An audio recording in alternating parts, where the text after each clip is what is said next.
Long ago, in the ancient Kingdom of Duro, where rivers ran deep and palm trees whispered secrets to the wind, there lived a man whose name was known in every village, Chief Olamide. People called him the man who owned the sun because his wealth seemed endless, as if he could buy daylight itself. His farmlands stretched farther than the eyes could see. His barns overflowed with yams, millet, and maize. He had hundreds of servants, herds of cattle, and even his own band of drummers who played only for him. But Olamide was not only rich in gold, he was rich in heart. He was generous and kind. Whenever famine came, he opened his barns to feed the poor. Whenever a widow cried, he sent food to her home. The people loved him deeply, and beside him stood his wife, Adesua, a woman so beautiful that poets said the moon refused to shine when she smiled. Her laughter was like music, her presence like morning dew, soft and calming. Together, they seemed blessed beyond measure.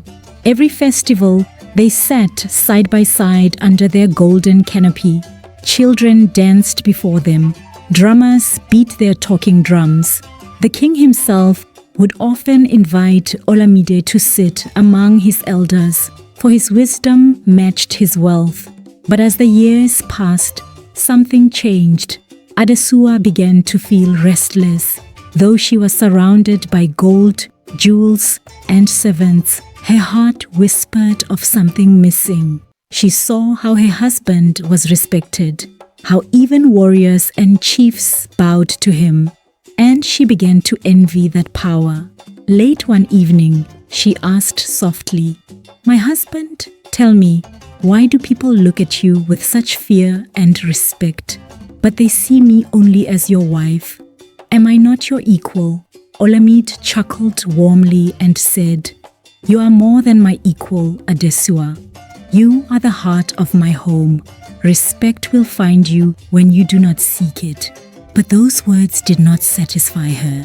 A seed of desire had already been planted in her soul, a small seed that would soon grow into something dangerous.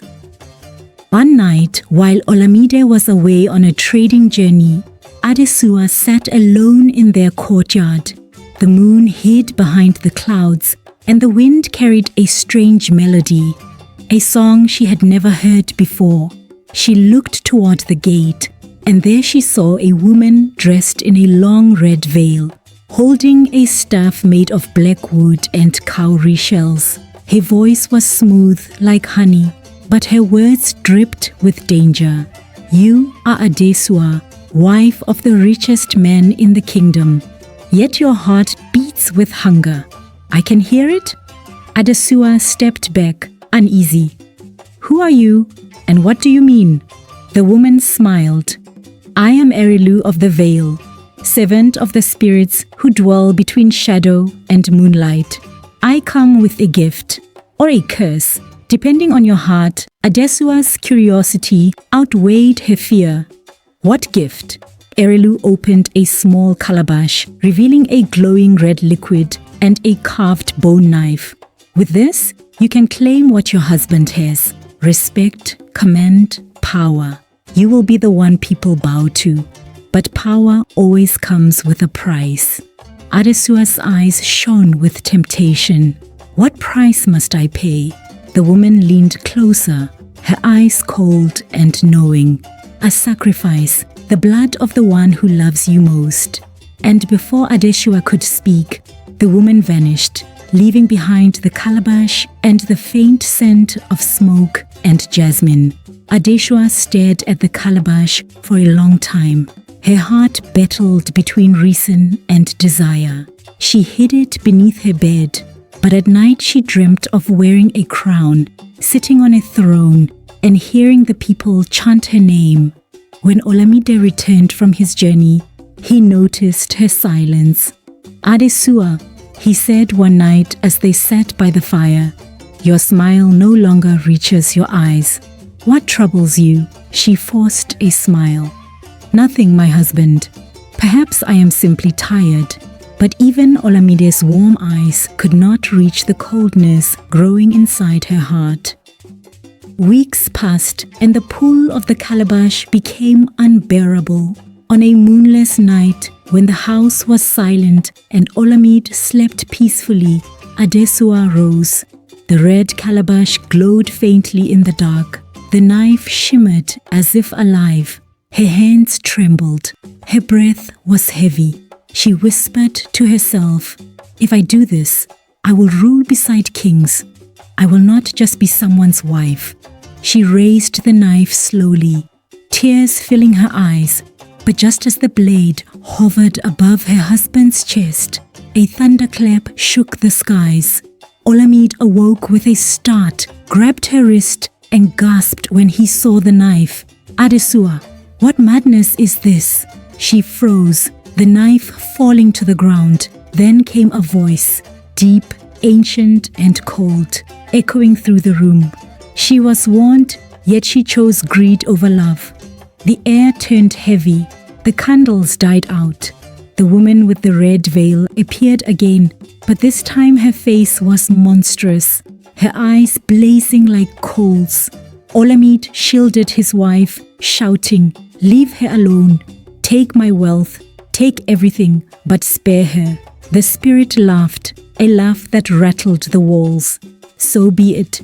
With a wave of her hand, all of Olamide's riches, the gold, the land, the cattle, even the roof above them, turned into dust.